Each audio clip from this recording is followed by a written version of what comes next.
Lupit talaga ng Ruser, 160. Ayan. Kuha ni Kawasaki. Bro! Anong max nito, bro? Ha? Anong tire nito sa likod? 120 by 80. Ayan, likod. Tapos sa harapan, 100. 90 by 90. Ayan. Tubeless na siya, no, bro?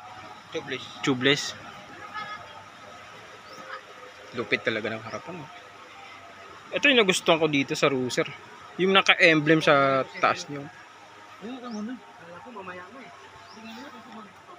Napaka-elegant tingnan. So, fuel injection siya kaya matipid sa gas. Diba? Siyempre, Kawasaki Motors. Ayan. Nakita ko yung bata dito sinaliguan eh. Dami mo doon.